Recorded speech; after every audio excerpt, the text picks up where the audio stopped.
Hello! Have you ever seen an action movie and were like, oh yeah, I could totally do that?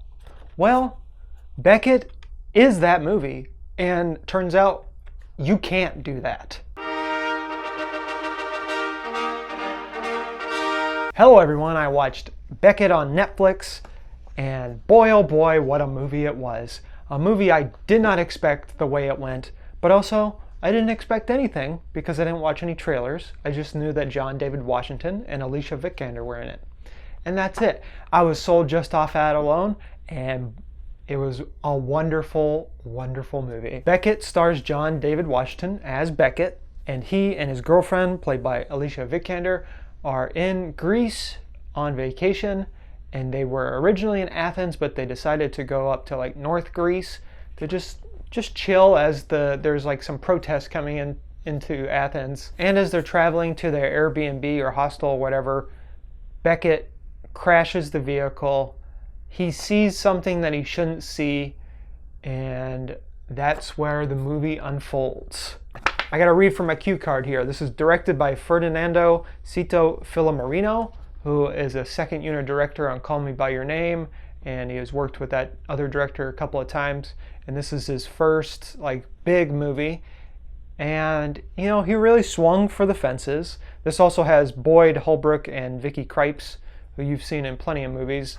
That's all the notes I had. This movie is nothing what you would expect it to be. It is an action thriller. Yes, that's what it is.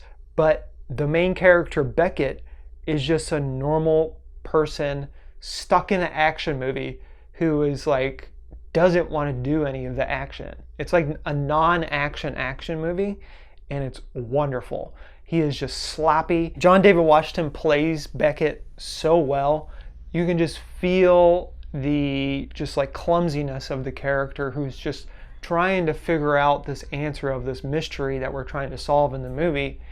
And you just are like impressed that he's surviving, but also you're impressed that he's even trying these things. And it's just like the most brutally, clumsily action movie I've seen in some time. But then you put on top of that some like straight up 70s style cinematography and directing and music and just the way the movie's told. It reminded me a lot of Blowout in some ways, in that you think this movie's about one thing, then the main character sees something they shouldn't see, and then the rest is just like, what is happening? I love every second of this. For the longest time, I was like, oh boy, do I even like this movie?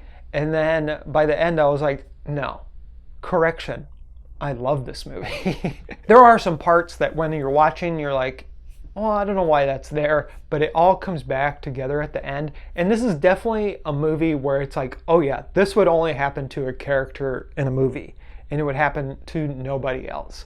But that's what's fun about it, because it's like, what if we put a person who wasn't in a movie in this movie and just made them do movie style acting and stunts and fighting and running away from cops.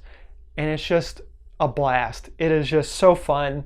It's slow, but it's not slow, if that makes sense. It moves very fast, but the plot takes a little while to get going. He jumps off a parking lot deck, and it's just the most, oh my God, it's just like, why would you do that? But at the same time, it worked out. That's the whole movie. It's like, why would you do that, Beckett? But also, it worked. So I guess you were right in the long run. I would rate this an 8 out of 10 confused John David Washington looks, because he does a lot of them in this movie. It's very fun. It's a good time. It's a very much a popcorn movie. You can watch it and be entertained and thrilled and actionified, and all those buzzwords that people use in movie trailers and their movie reviews. But I'm not here to use those because I don't even know what a buzzword is. Un esercito di